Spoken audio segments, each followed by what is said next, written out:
Hello dear student, स्वागत है आप सभी का एक्सपी क्लासेस में। मेरा नाम है मुकुंद। कक्षा 12 हिंदी, बेसिकली सामान्य हिंदी यानी कि साइंस साइड के लिए हम लोग लगातार 2022 में आए हुए पिछले साल जो पेपर हैं उनको सॉल्व करते आ रहे हैं और ये आपका 2022 का आखिरी सेट होने वाला है। आपको पता होना चाहिए कि यूपी बोर्ड में हर एक सब्जेक्ट के लिए 7 पेपर बनते हैं और उसके अंतर्गत सामान्य हिंदी का 2022 का ये सेट नंबर 7 है। कोड है हमारे पास 302 DV करके, यानी हम लोग ने पिछले साल के सातों पेपर सॉल्व कर लिए हैं बेहतरीन तरीके से। यदि आप इस वीडियो लेक्चर की PDF चाहते हैं तो उसके लिए आप मुझे इस नंबर पर मैसेज कर सकते हैं 6393666619। और यहाँ याद रखिएगा, हर साल के आपके जो लास्ट ईयर के पेपर हुए हैं 2022 के, 20 के और 19 के 21 पेपर आपको हर सब्जेक्ट के मात्र 99 रुपए के अंतर्गत मिल जाएंगे। 99 रुपए में आपको 21 पेपर मिलने वाले हैं। तो इस नंबर पर आप मुझे मैसेज कीजिएगा, 99 रुपए की आपकी फीस रहेगी। तो ज्यादा देर न लगाते हुए आपके पास निर्देश यही रहेंगे जो आपको हमेशा पता है कि प्रारंभ के 15 मिनट परीक्षार्थियों को प्रश्न पत्र पढ़ने के लिए रहेंगे। यहाँ पर 2 सेक्शन रहेंगे, खंड का और खंड खा। खंड का 50 नंबर का, खंड खा भी 50 नंबर का, जिसमें दोनों में 7 क्वेश्चन रहते हैं। ठीक है, पहले वाले सेक्शन में क्वेश्चन नंबर 1 से लेके क्वेश्चन नंबर 7 तक 50 नंबर बन जाएंगे। इसके बाद क्वेश्चन नंबर इसके बाद सेक्शन नंबर जो 2 है आपके पास खंड खा, यहाँ पर क्वेश्चन नंबर 8 से लेके क्वेश्चन नंबर 14 तक रहता है और यहाँ पर 50 नंबर बनते हैं। सभी प्रश्न आपको अनिवार्य हैं। तो ज्यादा देर न लगाते हुए हम लोग शुरुआत कर लेंगे खंड का से। आपके पास यहाँ पर पहले क्वेश्चन में 5 क्वेश्चन रहेंगे। ठीक है, और मैंने आपको बता रखा है कि पहले क्वेश्चन में 5 क्वेश्चन बहुविकल्पी, जहाँ पर आपको सीधे आंसर लिखना है। ठीक है ना, और दूसरे क्वेश्चन में भी 5 क्वेश्चन रहेंगे और बहुविकल्पी, जहाँ पर आपको सीधे क्वेश्चन लिखना है। तो आपको बिल्कुल डेफिनेटली एक पेज में जो है 10 के 10 क्वेश्चन यहाँ पर बना देने। एक पेज में 10 के 10 क्वेश्चन बना के आएंगे, बढ़िया तरीके से आ जाएंगे, कोई दिक्कत नहीं है। तो एक पेज में कर लीजिएगा, मामला बैठा लीजिएगा। पहले का आपको कह रहा है कि सरस्वती पत्रिका का प्रकाशन किस युग में हुआ। बहुत ही आसान है, ठीक है ना, महावीर प्रसाद द्विवेदी यानी कि द्विवेदी युग। ठीक है, बहुत ही आसान है, तो द्विवेदी युग हो जाएगा आंसर। संस्कृति के 4 अध्याय पुस्तक के लेखक हैं, तो ये भी बहुत ही आसान है, रामधारी सिंह दिनकर जी आंसर हो जाएगा। और यहाँ आप देखेंगे कि संस्कृति के 4 अध्याय पुस्तक के लेखक रामधारी सिंह दिनकर हैं। आगे आपसे पूछ रहा है कि रामचंद्र शुक्ल द्वारा लिखा गया निबंध कौन सा है, तो ये है निबंध। भाई कविता क्या है, बाकी ये आप लोग देख लीजिएगा। अशोक के फूल किसका है, राष्ट्र का स्वरूप किसका है, तुम चंदन हम पानी किसका है, ये आपको पता होना चाहिए। ठीक है ना। इसके बाद आपसे पूछ रहा है कि अजात शत्रु किस विधा की रचना है, तो अजात शत्रु क्या है, ये एक नाटक है। जयशंकर प्रसाद का क्या है, जयशंकर प्रसाद जी का नाटक है।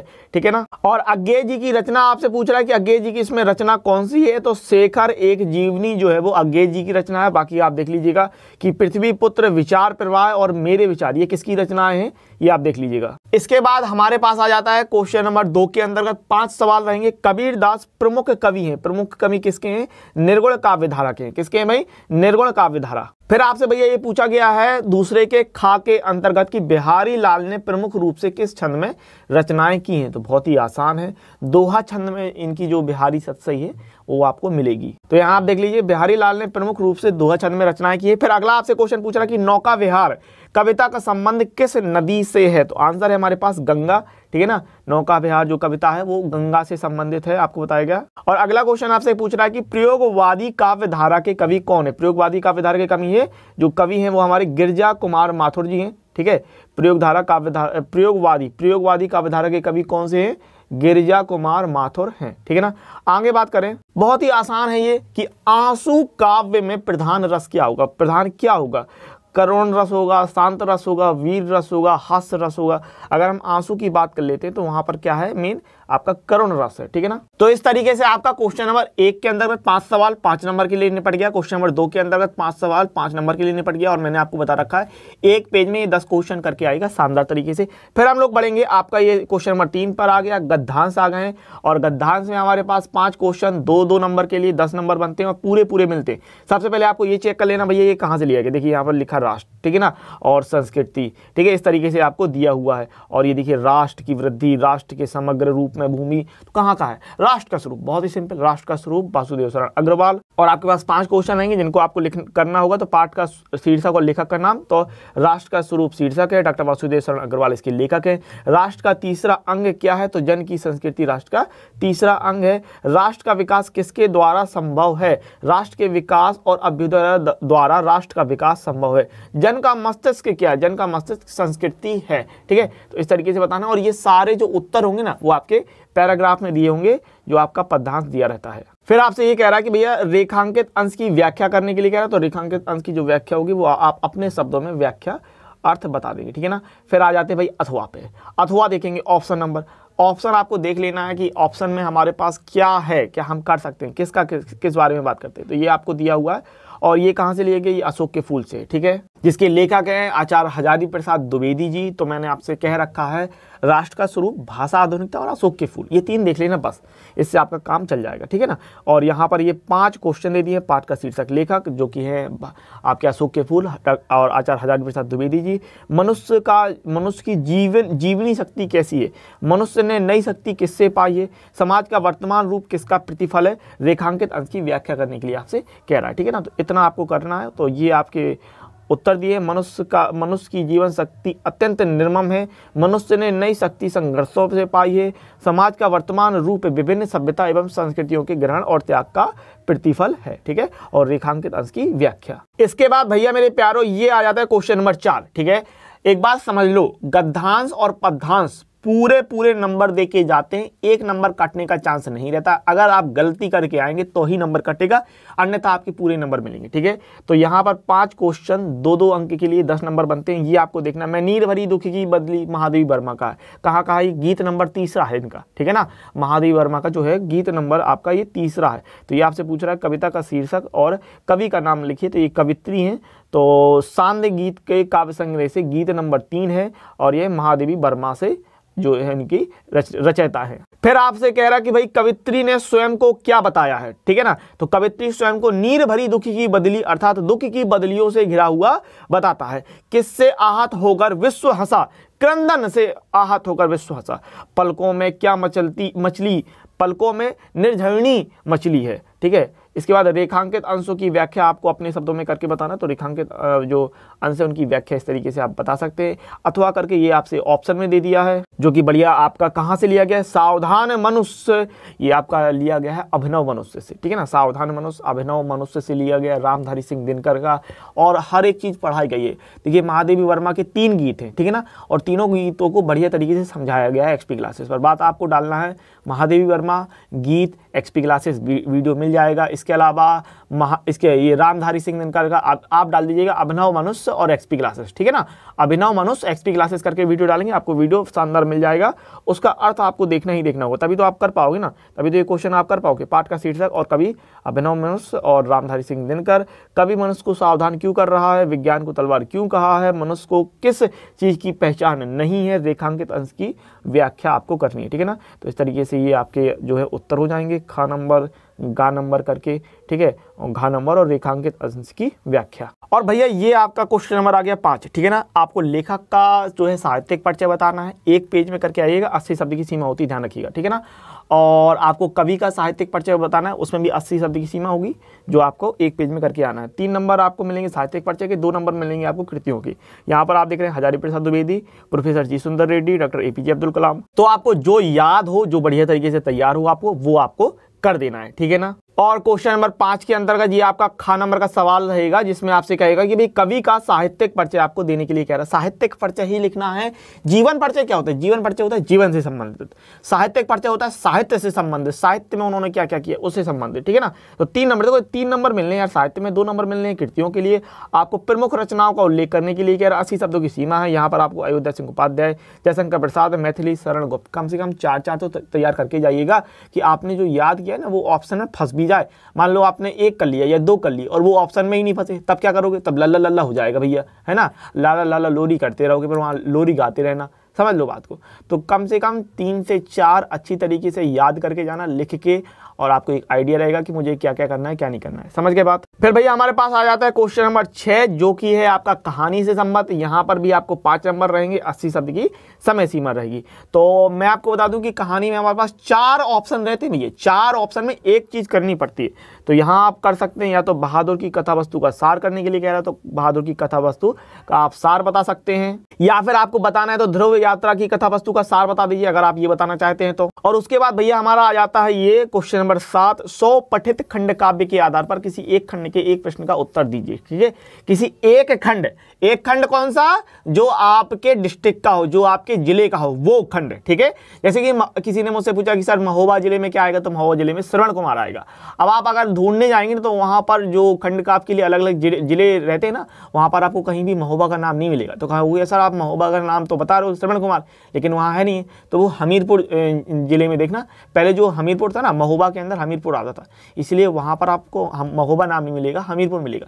इसीलिए अगर आपके जिले का नाम आपको नहीं मिल रहा है ना, तो आप थोड़ा या तो अपने टीचर से पूछ लीजिएगा या फिर मुझे कमेंट्स कर दीजिएगा। ठीक है ना, तो ये कर लीजिएगा। इस बात को ध्यान रखना, खंड काव्य हर जिले के लिए अलग अलग होता है, इस बात को ध्यान रखिए। और उसमें भी आपको आपके जिले का करना है, और उसमें भी एक करना है, क्योंकि अथवा करके दिया रहता है। अब जैसे श्रवण कुमार है, तो ये श्रवण कुमार कहाँ के लिए, श्रवण कुमार हमारा महोबा जिले के लिए, हमीरपुर से संबंधित है ना, तो श्रवण कुमार ये महोबा जिले के लिए। तो श्रवण कुमार का कर सकते हैं, करने के लिए आप जिस जिले का उसका करिएगा, रश्मि रथी, फिर या फिर मुक्ति यज्ञ, या फिर आप कर सकते हैं सत्य की जीत, जो आपको याद हो, जो आपके जिले का हो। और आपके पास है आलोक व्रत, त्याग पथी। ठीक है, तो ये आपके पास खंड काव्य रहते हैं। और इस तरीके से जो आपका पहला सेक्शन होता है, सेक्शन नंबर भैया पहला खंड का, ठीक है, खंड का 7 क्वेश्चन 50 नंबर धुआं करके आओगे, शानदार तरीके से पढ़ के आना, मेहनत करना है। ठीक है ना, और बेहतरीन 95 प्लस का अपना टारगेट पूरा करके लाना है। और हम बात कर लें खंड खा की, सेक्शन नंबर 2, तो ये होता है स्कोरिंग वाला मामला। ये होता है आपका स्कोरिंग वाला मामला, क्योंकि 1-1 नंबर 2-2 नंबर के सवाल रहते हैं, पूरे आने के चांसेस रहते हैं। तो बढ़िया तरीके से तैयार कर लीजिएगा। और खंड खा की जो शुरुआत होती है वो संस्कृत दिग्दर्शिका से होती है। यहाँ पर पाठ का आपको अनुवाद करना होता है। तो सबसे पहले आपको ये देख लेना है कि हमारे पास गद्यांश जो रहेंगे वो 2 रहेंगे, 2 गद्यांश में से 1 करना है, 2 श्लोक रहेंगे उसमें से 1 करना है। दोनों आपके 7-7 नंबर के हो जाते हैं, तो 14 नंबर आपको यहाँ से मिलता है। तो ये अगर हम गद्यांश की बात कर लें तो कहाँ से लिया गया है, संस्कृत भाषा से आपको लिया गया, संस्कृत भाषा महत्तम। ठीक है ना, वहाँ से अवतरित है, और उसका आपको करना है, और ये आपका अनुवाद हो जाएगा इस तरीके से कुछ। और आपके संस्कृत भाषाया और आपके जो पाठ का अनुवाद है वो वीडियो लेक्चर के तौर पर डला हुआ है, संस्कृत भाषाया महत्तम हो। या फिर इसकी बात कर लें तो यहाँ पर आप देख पा रहे हैं क्या है, किसका, आप बिल्कुल एकदम साफ देख पा रहे हैं, महामना मदन मोहन मालवीय जी का। ठीक है ना, उनका ये वाला पाठ है, तो उसका आप ये कर सकते हैं। ठीक है ना, महामना मालवीय ये पाठ से अवतरित है, और इसका ये आप अनुवाद देख रहे हैं। ठीक है, तो अनुवाद आपको जो है वो पाठ पढ़ के आपको मिलेगा। अच्छी तरीके से आप पाठ को देखिएगा, पढ़िएगा, किताब खोल के समझिएगा, तब जाके आपको अच्छी तरीके से आप वहाँ पर लिख पाएंगे। 14 नंबर बहुत होते हैं भैया, ये बात समझ लेना। फिर हमारे पास श्लोक आ जाता है। श्लोक में आपको ये देखना है कि भैया 7 नंबर मिलने हैं श्लोक में। और यहाँ पर भी सबसे वही बात कि ये कहाँ से लिया गया, तो यहाँ पर आप देखेंगे तो सुभाषित रत्नानी से लिया गया है। ठीक है ना, ये सुभाषित रत्नानी से लिया गया है। संदर्भ प्रसंग लिखना हो लिखना, नहीं लिखना हो कोई दिक्कत नहीं, संदर्भ लिखना। संदर्भ का मतलब कहाँ, संदर्भ में मतलब यही है कि संस्कृत दिग्दर्शिका के इस पाठ से लिया गया, बस।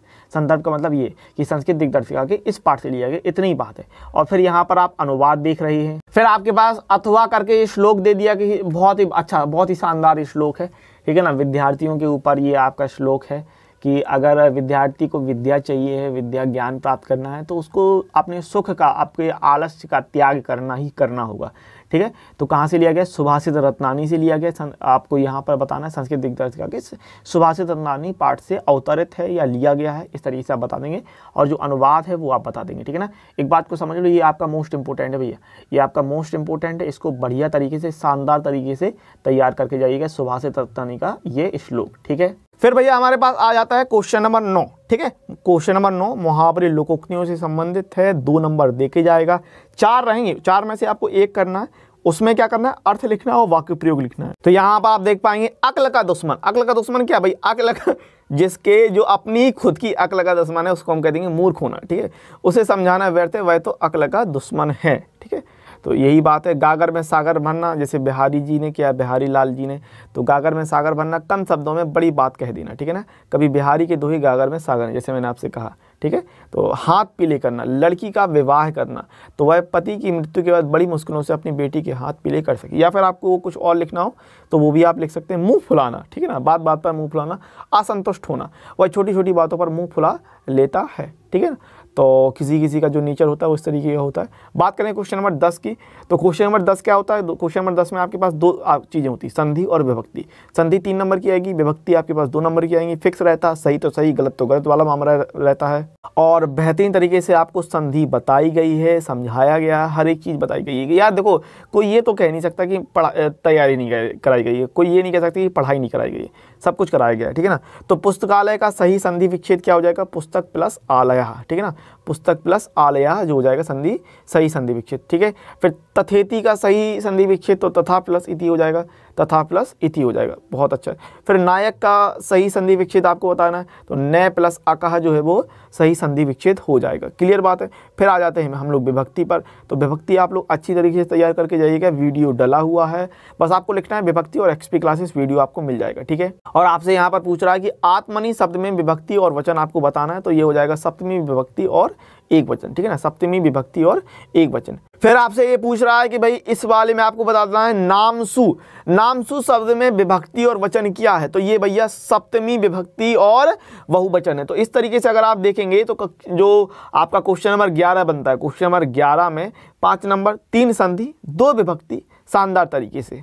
और मैं आपको पहले भी बता चुका हूं, सेक्शन जो आपका दूसरा है खंड खा, भैया स्कोरिंग वाला मामला है, एक एक नंबर के सवाल सीधे सीधे रहते हैं, सही तो सही, गलत तो गलत वाले मामले बढ़िया तरीके से। मेहनत देखो यार, वही वाली बात बन जाती है, मेहनत करके जाओगे ना तो आराम से इन सवालों को आप करके चले जाओगे। क्वेश्चन नंबर 11 में अगर हम बात करें तो क्वेश्चन नंबर 11 जो होता है वहाँ पर आपके 8 नंबर बनते हैं, 4 सवाल 2-2 नंबरों में बटे रहते हैं, ठीक है ना। पहला आपका रहेगा शब्द युग्माला, दूसरा रहेगा एक शब्द के 2 अर्थ लिखने के लिए, तीसरा रहेगा वाक्यांश के लिए 1 शब्द, और चौथा रहेगा शुद्ध वाक्य करना, ठीक है ना। तो यहाँ पर आप देखेंगे कि अविराम और अभिराम का तो क्या हो जाएगा भैया? तो आंसर है हमारा बिना रोक के। अविराम का मतलब होता है बिना रोक के, और अभिराम का मतलब क्या हो जाएगा? अभिराम का मतलब हो जाएगा सुंदर। समझ गए? बहुत बहुत बढ़िया तरीके से, अविराम और अभिराम। और इसमें ये दूसरा पूछ देगा कि स्वर्ण और सवर्ण, ठीक है ना, स्वर्ण और सवर्ण, ठीक है ना, स्वर्ण और सवर्ण।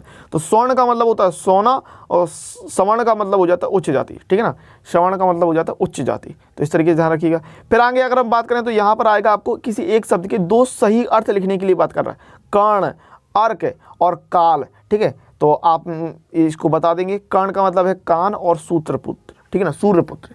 कर्ण क्या? कान है और सूर्यपुत्र है।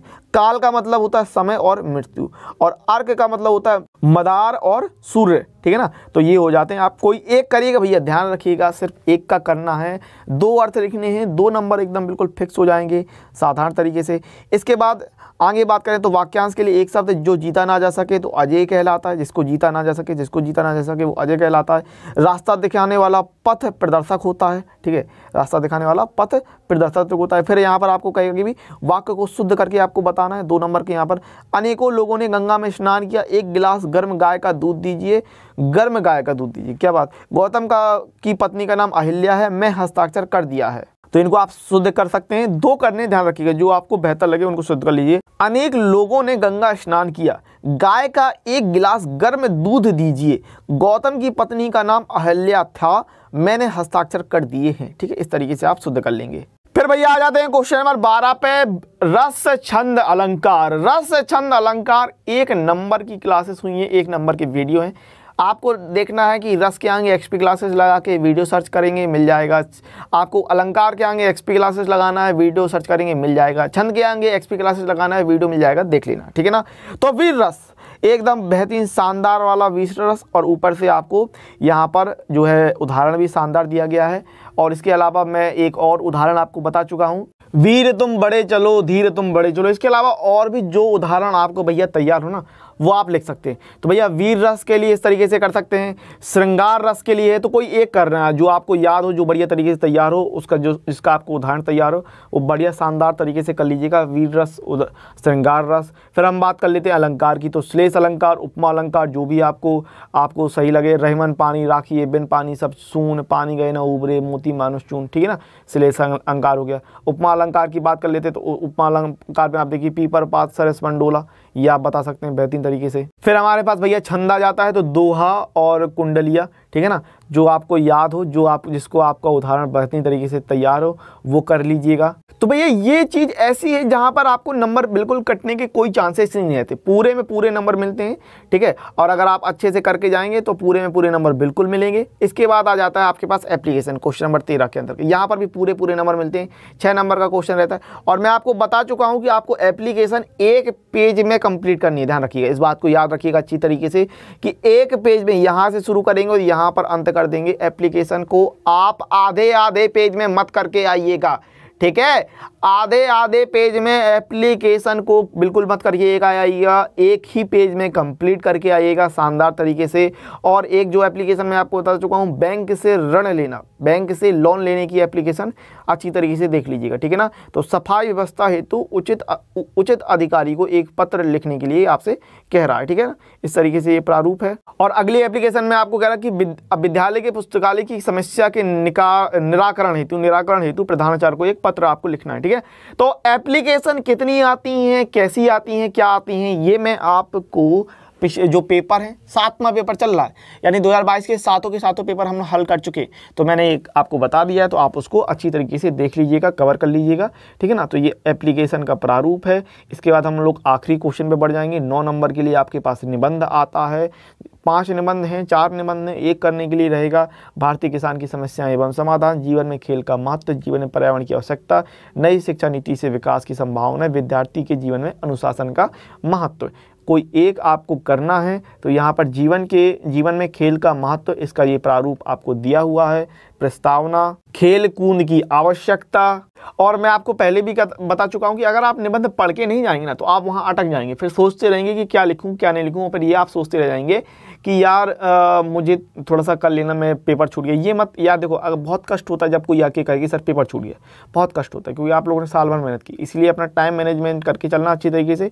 खेल कूद प्रतियोगिता, इंडोर गेम्स और आउटडोर गेम्स, इस तरीके से आप बता रहे हैं बेहतरीन तरीके से, ठीक है ना। सुडोको, चेस आदि जो भी चीज़ें हैं आप बता सकते हैं। खेल और करियर, ठीक है ना, खेल के साथ करियर अगर हम बात करें, ठीक है ना, इसमें फिर हम लोग कंक्लूजन बता देंगे। और इस तरीके से ये आपका जो है पेपर फिनिश हो जाएगा। तो मैं आपको बता चुका हूं भैया 2022 का ये हमारा सेट नंबर 7 है। 2022 के 7 पेपर हम लोग हल कर चुके हैं। 2022 के 7 पेपर हम लोग हल कर चुके हैं। तो अगर आपको PDF चाहिए है तो उसके लिए आपको मुझे इस नंबर पर मैसेज करना है 6393666619। और इसमें हर एक जो सब्जेक्ट है उसकी 21 PDF 21 पेपर की PDF, यानी हल पूरे पेपर हल की PDF आपको मिल जाएगी 21 हर एक सब्जेक्ट की। तो इस बात को ध्यान रखिएगा, ठीक है। 6393666619 पर।